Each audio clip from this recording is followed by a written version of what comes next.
Sir ಸೈನ್ಗೆ ಅಂತ ಎಷ್ಟು ದಿನ ಅಂತ ನಿಮ್ ಸುತ್ತ ತಿರ್ಬೇಕು ಸರ್. ಸೈನ್ ಮಾಡ್ರಿ ಸರ್. ಹೌದಾ, ನಾಳೆ ಬರ್ರಿ. 2 ವಾರದಿಂದ ಇದನ್ನೇ ಹೇಳ್ತಿದ್ರಿ ಸರ್, ನಿಮ್ ಸುತ್ತ ಎಷ್ಟಂತ ತಿರುಗ್ಬೇಕು ಸರ್ ನಾವು. ಹೌದಾ, 2 ವಾರದಿಂದ ತಿರ್ತಾ ಇದೀರಾ? ಅಯ್ಯೋ ಸಾರಿ ಕಣ್ರಿ, ಏನ್ ಅನ್ಕೋಬೇಡ್ರಿ. ಪರವಾಗಿಲ್ಲ ಸರ್. ಕ್ಷಮೆ ಇಲ್ಲಿ, ಪರವಾಗಿಲ್ಲ. ಆದ್ರೂ ನಾಳೆನೇ ಬರ್ರಿ. ನಿಂಗೆ ಹೆಂಗ್ ಕಾಣಿಸ್ತಾರ ಎಷ್ಟು ದಿನ ಅಂತ ತಿರ್ಬೇಕು ನಿನ್ ಸುತ್ತ ನಾನು. ಇಲ್ಲಿ ಆವೇಶ ಸಿಟ್ಟಾದ್ರೆ ಕೆಲಸ ಆಗಲ್ಲ. ಹೊರಗಡೆ ಪ್ಯೂನ್ ಇರ್ತಾನೆ, ಹೋಗಿ ಪ್ಯೂನ್ ಹತ್ರ ಮಾತಾಡಿ, ಆಮೇಲೆ ನನ್ನ ಹತ್ರ ಬರ್ರಿ. ಅರ್ಥ ಆಯ್ತಾ? ಹೋಗು. ಸರ್ P1 1,20,000 ಕೇಳ್ತಾ ಇದ್ದಾರೆ ಸರ್. ಹೋಗಿದ್ರಾ? 1,00,000 ಹೇಳಿದಾರಾ? ಹೌದು. ಬೇಗ ವರ್ಷ ನನ್ನ ಮಗ, ಅವ್ರ 10,000 ಕಮಿಷನ್ ಹೇಳ್ಬಿಟ್ಟಾರೆ. ಆಯ್ತು, ಗೊತ್ತಾಯ್ತಲ್ಲ, ಅರೇಂಜ್ ಮಾಡ್ಕೊಂಡ್ರೆ ಹೋಗಿ. ಅರ್ಥ ಆಯ್ತಾ? ಹೋಗಿ ತಗೊಂಬರ್ರಿ.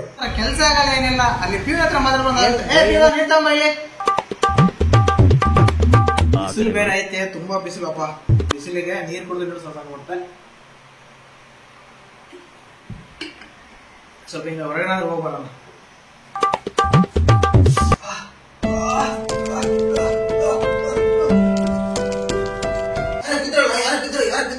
ಹೌದು, ಇಲ್ಲಿ ಯಾರು ಬಿದ್ದಂಗಿದ್ದಾರೆ. ನಮ್ ಸಾರಿ ಇದ್ದಂಗಿದ್ದಾರೆ. ಬರ್ರು ಸಾರಿ ಎದೆ ಫುಲ್ ಆಯ್ತದ. ಹಾಸ್ಪಿಟಲ್ ಕರ್ಕೊಂಡು ಹೋಗ್ರು. ನಾಳೆ ಕಾಪಾಡ್ತೀನಿ ಹೇಳ್ರಿ ಸರ್. ನಾಳೆ ಸೈನ್ ಮಾಡಿದ್ರೆ ಈಗ ಮುದಿಗೊಬ್ಬ ಬಿದ್ದು ಇವಾಗ ಕಾಪಾಡೋಣ ಕತ್ತಾನೆ.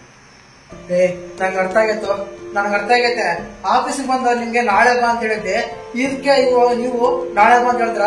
ದೇವ್ರ ಕಾಪಾಡ್ರು, ನಾನು ಕಾಪಾಡ್ ಸೈನ್ ಮಾಡಿದ್ರೆ ಮಾತ್ರ ಕಾಪಾಡ್ತೀವಿ, ಇಲ್ಲಾಂದ್ರೆ ಕಾಪಾಡಕ್ಕಿಲ್ಲ. ಆಸ್ಪತ್ರೆ ಕೂಡ ಕರ್ಕೊಂಡು ಹೋಗಲ್ಲ ನಾವು. ಹೌದು, ಫಸ್ಟ್ ಸೈನ್ ಮಾಡ್ರಿ ಸರ್, ಹಾಸ್ಪಿಟಲ್ ಕರ್ಕೊಂಡು ಹೋಗ್ತೀವಿ. ಫಸ್ಟ್ ಆಸ್ಪತ್ರೆ ಕರ್ಕೊಂಡು ಕಾಪಾಡ್ರು, ಆಮೇಲೆ ಸೈನ್ ಮಾಡ್ತೀನಿ. ಕಾಪಾಡ್ರು, ಫಸ್ಟ್ ಸೈನ್ ಮಾಡ್ರು. ನಿಮ್ಮ ಮೇಲೆ ನಂಬಿಕೆ ಇಲ್ಲ ನಮಗೆ. ಫಸ್ಟ್ ಸೈನ್ ಮಾಡಿದ್ರೆ ಮಾತ್ರ ಆಸ್ಪತ್ರೆಗೆ ಕರ್ಕೊಂಡು ಹೋಗ್ತೀವಿ, ಇಲ್ಲಾಂದ್ರೆ ಇಲ್ಲ. ಕೊಡ್ರು, ಸೈನ್ ಮಾಡ್ತೀನಿ ಕೊಡ್ರು, ಬೇಗ ಕೊಡ್ರು. ಇಲ್ಲ ಆ ಕಡೆ ನೋಡು. ಅಲ್ವಾ, ಸೈನ್ ಮಾಡ್ತೀನಿ, ಅರ್ಧ ಅಮೌಂಟ್ ಆದ್ರೂ ಕೊಡ್ರು. ಅರ್ಧ